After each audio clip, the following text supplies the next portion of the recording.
Zonja Mimi Kodheli u përfshi në politikë në vitin 2002. Fillimisht u bë pjesë e pushtetit vendor si nënkryetare e Bashkisë së Tiranës, duke u bërë kështu krau i djathtë i Edi Ramës, që aso kohë drejtonte bashkinë. Mimi Kodheli në vitin 2005 u emërua prefekte e qarkut të Tiranës. 4 vite më pas, nën siglën e PS-s, u zgjodh deputete. Kodheli gjatë legjislaturës së parë mbajti pozicionin e nënkryetare së Komisionit Ekonomisë dhe Financës. Socialistët në 2013 morën pushtetin dhe kryeministri Rama i caktoi detyrën e rëndësishme të ministres së mbrojtjes. Gjatë kësaj detyre ka pasur shumë rekorde, po veçojmë këtu një prej nismave të rëndësishme që ndërmori. Bashkë me homologun kroat, Damir Krstičević, i shkruan letër sekretarit të NATO-s, Jens Stoltenberg, duke i bërë thirrje NATO-s që të rishikonte planet e misionit paqëruajtës në Kosovë. Prej vitit 2017, Kodheli është kryetaria e Komisionit të Punëve të Jashtme. Në nëntor të 2020-s, Asamblea Parlamentare e NATO-s zgjodhi Mimi Kodhelin zëvendës presidente, hera e parë në histori që një zonjë nga Shqipëria merr një detyrë kaq të lartë. Në këto zgjedhje, Mimi Kodheli kandidon në qarkun e Tiranës, ashtu si në zgjedhjet e kaluara, që emri i saj nuk ishte në fillim të listës së PS-s dhe ajo ja doli të merrte një mandat tjetër. Edhe këtë herë duket se do të përballet me sfidën e radhës, pasi emri i saj nuk është vendosur në listën e sigurt të Partisë Socialiste, por gjithsesi, javën e ardhshme do të mësohet nëse do të fitojë apo jo mandatin e 5.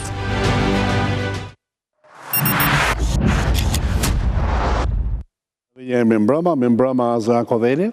Mirë mbrëma, faleminderit për ftesën. Mirë se erdhët në 360 gradë. Do t'i lutesh atë shikonit jo nga unë, po gjithmonë nga kamera, sepse komunikoni direkt me zgjedhësit tuaj potencial. Tani unë kam titulluar këtë bisedë me ju Mimi Kodheli dhe betejë e listave të hapura në PS.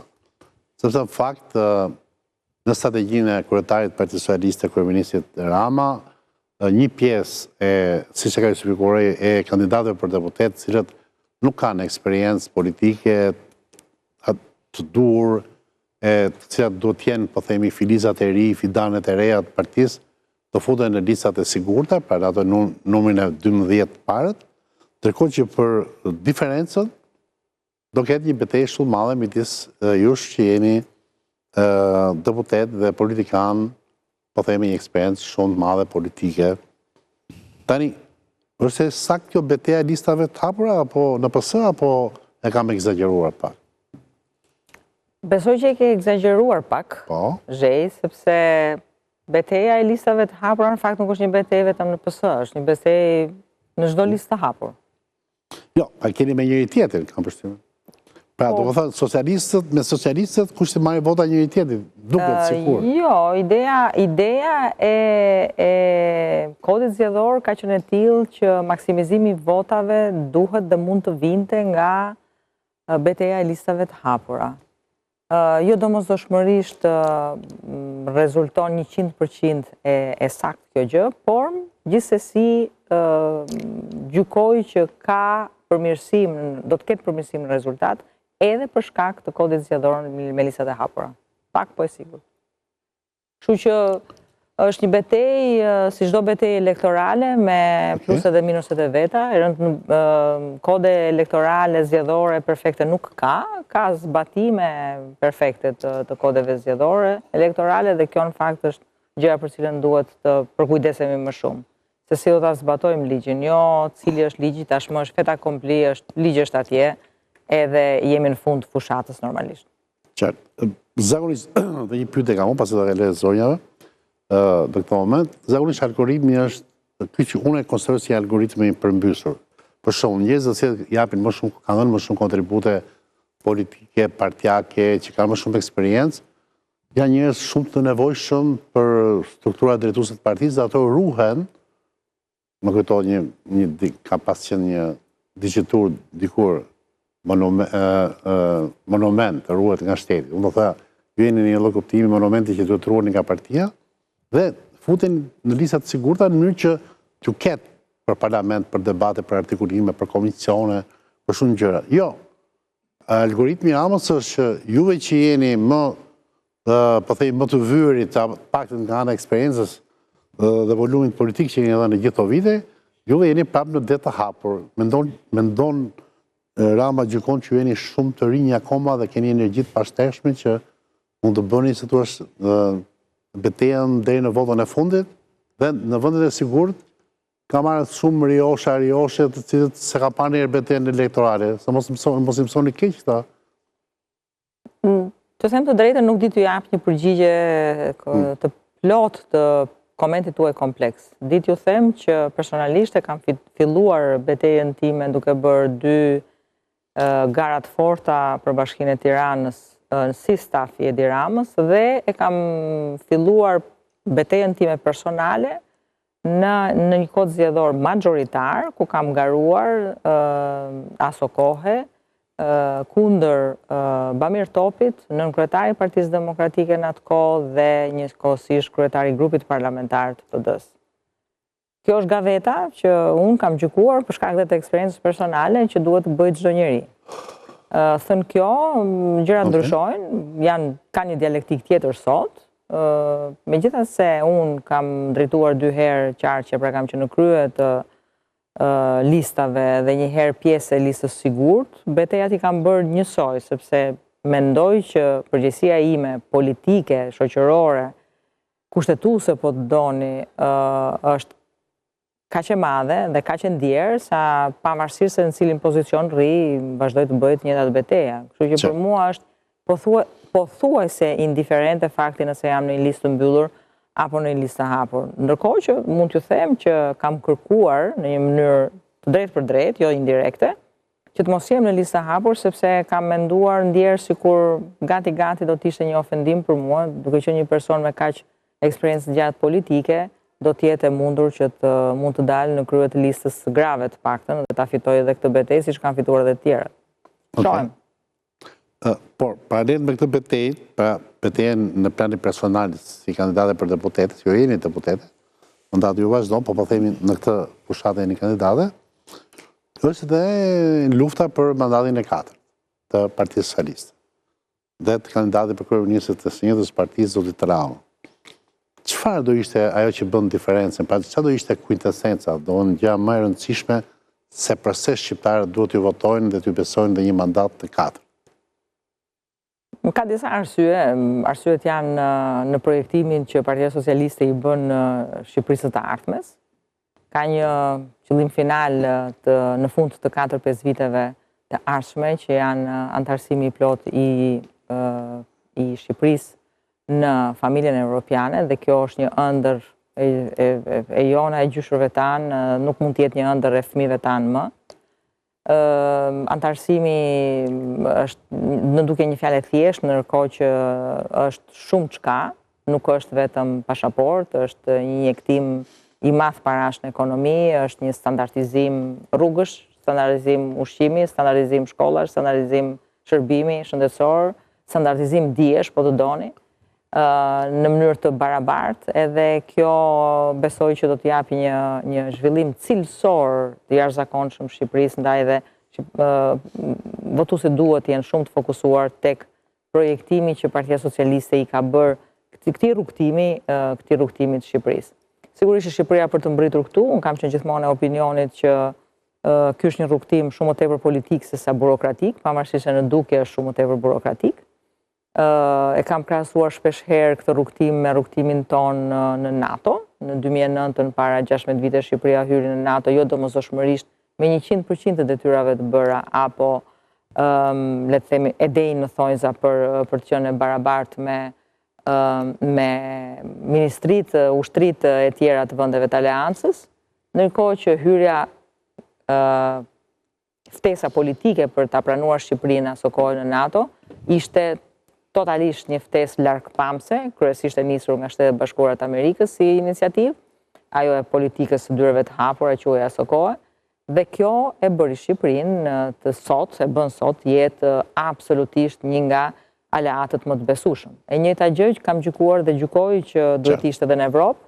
Evropa ka pasur problematikat e saj që kanë afektuar rrugtimin ton, por ndërkohë që ne sot gjykojmë që është momenti i duhur që Shqipëria edhe për shkak të pozicionimit politik që ka në arenën ndërkombëtare do ta mundësoj këtë gjë brenda një kohë relativisht shkurtër.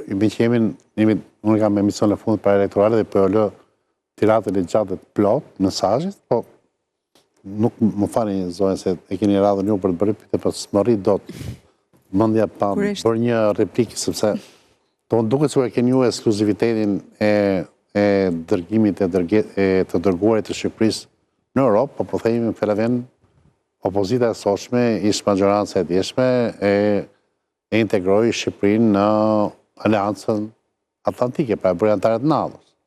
Pra do aftësinë për të integruar në strukturat europiane, euroatlantike, etj. Nuk është një ekskluzivitet i Edi Ramës dhe i Partisë Socialiste. Jo, asnjëherë, nuk e gjykoj kështu fare, madje do thosha që... Nga që unë dëgjova, unë du thënë kush është diferenca, pse ju jeni më të mirë dhe ata janë më të paaftë, pse ju jeni, po themi, gjithmonë përpara dhe ata janë këneta, dhe me bufin e vetë. Këtu është përpej, ka një vindarse, apo... Ka një vindarse në filozofinë e gjës. Nuk ka një vindarse në aftësinë që kush është më i aftë të bëjë gjëra, sepse në shoqërinë shqiptare mund të gjesh njerëz të aftë politikanë dhe teknik të mirë nga dyja kahjet e politikës, madje nga të gjitha kahjet e politikës. Leadershipi është diferenca. Dhe sigurisht një filozofi e mendjes hapur, edhe... Pra diferenca është Rama.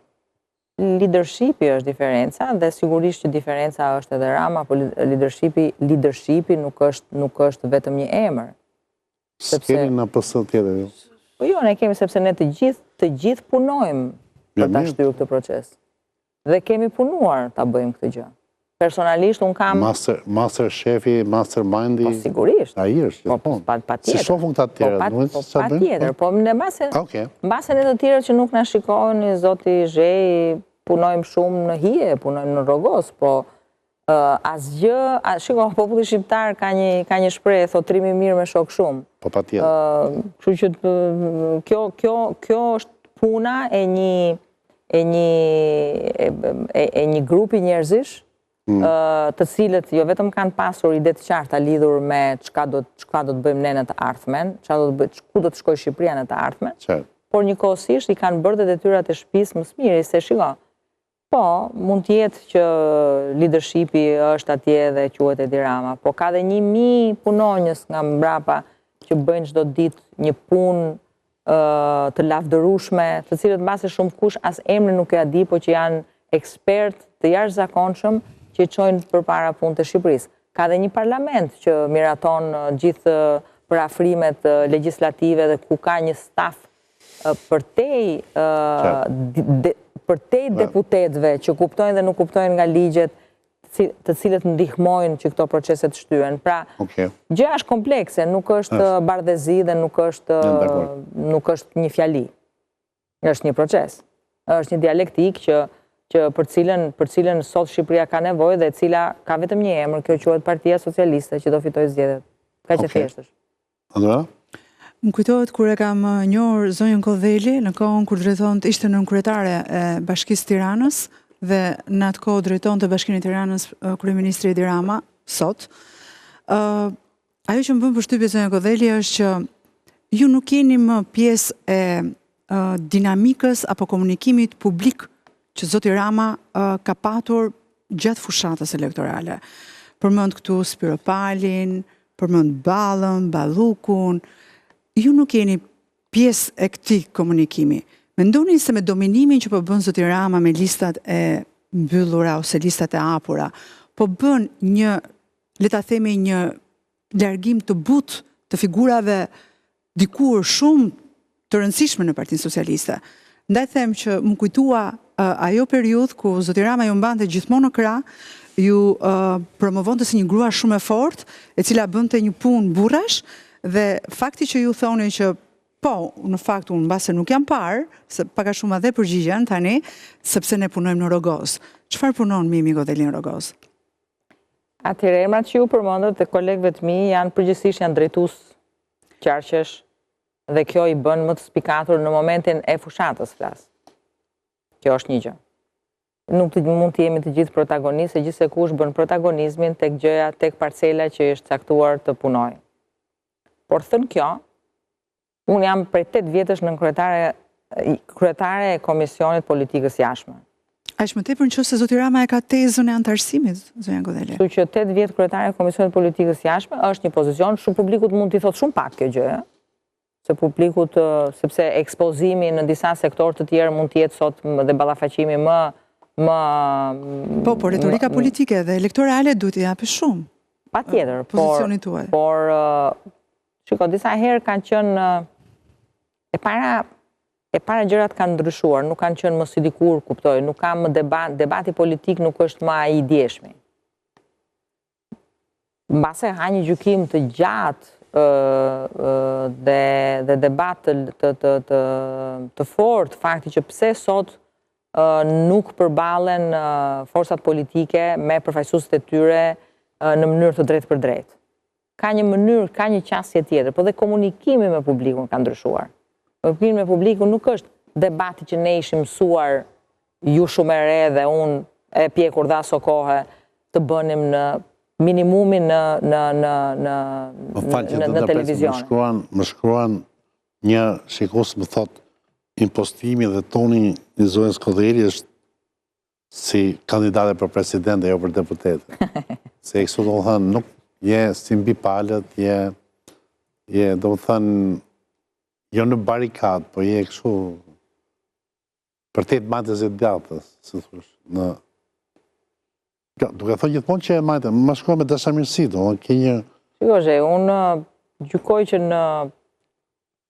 në statusin që kam dhe në moshën që kam mbritur, nuk besoj që kam nevojë për të treguar atë anë të fort karakterit që kam treguar dikur, kur kam qenë zëdhënësja e partisë, zëdhënësja e bashkisë, ato punët me ato ritmet e tjera. Sot personalisht jam në një status tjetër, por ndërkohë edhe gjërat kanë ndryshuar. Dhe po ju thosha, sot komunikimi me publikun më shumë se mbi të gjitha gjërat ka humbur komunikimin human, qoftë edhe debati i tillë, vjen nga prej këtu. Kështu që e gjitha është një qasje ndryshe. Në qoftë që do më pyesit ju pëlqen kjo qasje krahasuar me atë të parën, unë jam konservatore në përgjithësi dhe them jo, ajo qasje që ishte shumë humane, pavarësisht se diku mund të ishte e ashpër, në të flasim për debatin politik, është ajo që unë parapëlqej. Më thonë jo, sot, mbase jam dhe demode, tho jo, qasja duhet jetë Reelsit, qasja duhet jetë Facebooku, që është prap një mënyrë komunikimi krejt e re në një dinamik tjetër. Po thënë kjo, në mënyrë absolute nuk ka asnjë të vërtet nëse thuhet që unë nuk kam pasur një prezencë të tërhequr në çështje të parlamentarizmit apo të politikës. Kam një qasje ndryshe. Jo domosdoshmërisht kjo më bën më të tërhequr. Ka ndryshuar kodi zgjedhor. Të duhet të kesh një qasje tjetër, që është e ndryshme nga ajo që ke pasur përpara. Pra, shumë shka ka ndryshuar. Përpasoj ne mundohemi të përshtatemi mbi mënyrën se si ndryshojnë gjërat. Edhe bërja e politikës ka ndryshuar. Kështu që unë vlerësoj sot që jo domosdoshmërisht ajo që duhet i transmetojmë publikut është një dhunë verbale që shpesh herë është totalisht e papranueshme dhe e papëlqyeshme. Diskutimi verbal mund të jetë i fortë, por nuk ka pse të ketë dhunë brenda, nuk ka pse të ketë ofendim brenda, nuk ka thelb ndërkohë. Se mund të jetë dhe i fortë, por në thelb nuk ka dije, ka sektësi në gjithçka, ka abuzim me fjalën, dhe gjitha kjo më bën mua shpeshherë të tërhiqem, sepse nuk e pranoj këtë mënyrë komunikimi. Kjo nuk do të thotë që nuk jam aktive. Faleminderit. Më pëlqeu arsyetimi zonës Kodeli, sepse në një lloj mënyre ma lejoni është interpretim totalisht personal, duke se po i drejtoheshit edhe kolegëve të partisë tuaj. Në mënyrën se si ju po ekspozonit atë që është komunikimi, dhuna verbale, metodologjia e fjalës e përdorur në mënyrë të pa vënd duke ofenduar shpesher dhe u ofenduar nga të dyja kahet politike në mënyrë agresive. Por ajo që më bën jo sens është figura juaj është e plotësuar. Ju keni arritur majat e karrierës politike me satisfaksion personal absolut. pse pranuat për herë të dytë të torturoni veten në një sfidë që ndoshta këtë radhë mund të dilni realisht humbse? Atëherë, po e nis nga përgjigjen time nga komenti i fundit. Me që unë jam e informuar që ju keni mbaruar La Sapiencën, jam sakt? Dhe jam nga ato të refuzuarit e 2013-ës partisë tuaj. Pra dini... Overqualified. Dini italisht. E di perfekt. Edhe ju me sa di keni mbaruar mbari? Jo. Ose keni qënë dikur për studim atje? Jo, unë kam mbaruar PhD në Verona, por Jo PhD, studimi është një gjë, PhD është tjetër. Studime kam mbaruar universitetin në vitet e komunizmit, janë shumë e lashtë, zanjush. Jo, nuk jeni e lashtë. Jam. Po, italianët kanë një mënyrë të thonë, comunque vada sarà un successo. Që po e them në Shqip, sido që të shkojë do t'jetë suksesi. Kjo është një mënyrë që italianët e përdorin për të mbajtur moralin lartë. Patjetër, gjithmonë unë. Por nuk ka lidhje me... Po ka lidhje. Në Shqipe... Nuk ka lidhje me faktin. Po ka lidhje me faktin. Me idiomën Shqipe, ma e dhete me kërëredit. E thënë në mënyrë më popullore. Po sështë, jo, po më mendoj që Mimi do fitoj. Unë i bëra një pyetje duke parë mënyrën... Jo, po se shiko, ka një dinakëri në këtë lloj impostimi. Pse me ka i thjeshtë. Sepse njerëzit nuk duan zhurmën gjithmonë, duan... Sepse do Mimi përmbush të kjo qëtësia, bas qëtësis ka një qëtë tjetër, që është qëndrueshmëria. Njerëzit duan këtë. Dhe ka shumë premtime të lehta që pas e heron. Jam shumë dakord. Por zonja Kodeli e caktoi dhe mënyrën e komunikimit. Ju dini që kam punuar si strategjist shumë vite dhe tani po kuptoj që është një regjistër i studiuar. Dhe na tha që e kam nga pjekuria, nga kjo. Dhe ka të studiuar. Por desha të bëj një koment, ose të jap një përgjigje komentit tuaj, ose pyetjes tuaj. Kusha se jo, dhe sërisht, edhe 3 minuta. Kjo punë që unë bëj, qofte edhe ky moment që është fushata elektorale, është gjithë shka, po jo sfilitse. Të komunikosh me njerëzit është gjëja më e jashtëzakonshme në botë. Të krijon ty një hapësirë mendore dhe shpirtërore që nuk ta krijon asnjë profesion tjetër, pavarësisht se yni është një sport i rëndë. Dhe ju mendoni që keni realizuar këtë në këto 12 vjet realisht me publikun me shqiptarët? Patjetër, unë mund të kem takuar miliona shqiptarë, jo i qindra mira. Dhe kam një eksperiencë kaq të larmishme dhe kaq të jashtëzakonshme, dhe kam shërbyer kaq shumë njerëzve dhe kam bërë kaq shumë, besoj, gjykoj të mira dhe shpresoj s'kam lënduar askënd me dashje, e sigurt që jo, po pa dashje mbase kam bërë nuk e di, sa kjo më mbush mua këtë jetë edhe një jetë tjetër po të kisha. Kështu që të bërit e fushatës apo të qenit pra njerëzve është një gjë që jo gjithkujt i bie për fat. Dhe mua më ka rënë realisht fati që ta bëj këtë gjë. Ndaj do ta bëj deri në momentin që do ta besoj shumë që jam duke bërë gjën e duhur dhe jam tamam një ndër personat e duhur për ta bërë këtë gjë. Ditën që do kuptoj që nuk do mund ta bëj dot, ose nuk do t'jem e zonja për ta bërë dot, besomni unë do largohem, shpresoj shumë me kokë lartë se s'kam më mosh të turprohem nga ky zanat. Po gjithsesi duke marrë me vete të gjithë eksperiencën time jetësore të jashtëzakonshme të 25 viteve që jam në komunikim me publikun. Padyshim, kjo është personalja juaj, po pyetja ime lidhej me sfidën.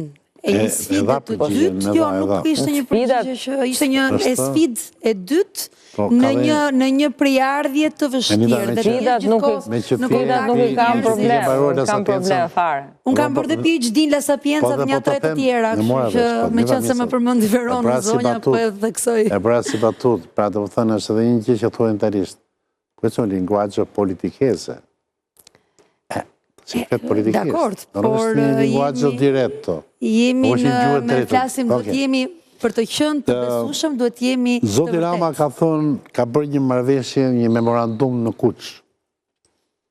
Dhe ka thonë që, ku e kam atë memorandumin, atë, se aksu e qëjtë memorandumi Kuqit, kontrata e Kuqit, ku e kam atë pamin, pas priteroni pak. Dhe thotë që, ja kjo është, e ka shkuta të të ajo, duke ndetur me Kuqotët në një barë, me popullin, ka shkuatur. Në 2021 e marrë 74. Parashikimi A është 78, parashikimi Kuqot 88. Kuqotët ishtë edhe 10 të vetat. Nëse 10 Kuqës që është. Pra, keni mendoni që këto janë numra më shumë entuziast se realiteti? Apo janë në përputhje me realitetin? Janë numrat. Janë numrat, Gjej. Sa është parashikimi juaj që e prekni realitetin? Jo, nuk kam këtë, nuk jam orakull, nuk jam marrë pak me surveyt, me çfarë keni thënë në për media, nuk e kam pasur kont ju ndek të gjithëve. Ta ngushtojmë të qaku Tiranës që temi me që... Sa merin në Tiranë? Nuk e di sa marrim, por unë mendoj që 19 pak po e sigurt. Pra një më shumë se herën tjetër. Pa një më shumë, se herën tjetër. Po, që do thotë shumë. Do thotë shumë. Po, pa tjetër. Sa vota duan për këtë 19? Sa vota plus? Shiko, besoj që janë të 230.000 vota, gjykoj 235. Për këto 20, për 19 deputet. Pa. Oke, a duhen a keni pyetje të fundit të mbyllet? Jo, pyetja ishte kjo... Jo kështu pyetje filozofike o intelektuale, bëni një pyetje që më... Po më konkret. Jo, nëse më nëse e kam të me një dhe me ty se ratë në këtë tonalitetin e qetë... Jo. Po mirë. Te ky përjashtimi i butë që Rama po bën me Partinë Socialiste, ju folet për ndryshime në të gjithë kuadrin politik bërjes të Partisë Socialiste, një nga partitë që ka qeverisur në 12 vjetë. Mendon se zoti Rama ka një strategji për të ribër partinë nga fillimi dhe kush janë të vjetrit, t'i largojë ato me një përjashtim të butë, qoftë duke gjetur dhe pretekstin e listave të mbyllura ta, por se kjo është mbase dhe loj fjalësh, por mendoni që do gjendesh përballë një fakti të tillë në këtë politikë që ju keni dhënë shumë, edhe jeni një figurë që spikasni sigurisht. Dhe duhet ishit ju aty përpara kolegëve që unë ju rendita, dhe mungesa juaj, kjo ishte ajo që na ka bërë përshtypje. Atëherë, unë shpresoj që nuk do t'jem patetike në përgjigjen që do t'ju jap. E para, e besoj realisht, unë e kam për nder t'jem në atë listë. Jo gjithkush e ka atë fat dhe atë nder. Unë personalisht. E dyta, unë do të largohem nga politika kur unë të dua të largohem. As kërkush nuk më largon dot nga politika. Sepse kam dhënë aq në politikë sa ta marrë vetë këtë vendim. E treta, gjykoj që më pëlqejnë sfidat. Ende, kjo tregon që kam akoma energjitë mjaftueshme për ta përballur për sfidën. Dhe e fundit, po jo më pak e rëndësishme, madje besoj që është fjalia më e rëndësishme në këtë moment, unë jam futur për ta fituar garën. Dhe kam humbur vetëm garën time të parë, që ishte ajo gara e gavetës, që më ka bërë mua të kuptoj se si do t'ishin garat e mia të më vonshme. Kështu që nëse i gjithë procesi do t'jetë ashtu siç unë besoj fort që do t'jetë, pra korrekt, i rregullt, në legjislacion të zbatuar gërm më gërm, unë thjesht do ta fitoj këtë garë. Sukseset. Okej, suksese Koderi. Në fakt, ky minutazhi jonë me ju mbaron këtu. Bëm në fillim të emisionit një përmbledhje të karrierës tuaj politike. Ne do kalojmë një hapësirë publicitare dhe mbas kësaj do vazhdojmë të një në studio me Lajrit Vasilin, në cili rikthehet në shtëpi, kështu do titullohet pjesa e dytë e emisionit. Dhe por kemi ujin qafshtama, po e nuk e mbajmë tani, një nga dyja. Dhe Optika Luani, pastaj reklam. Mimi Kodheli dhe njerë, faleminderit dhe sukses. Faleminderit ju për hapësirën.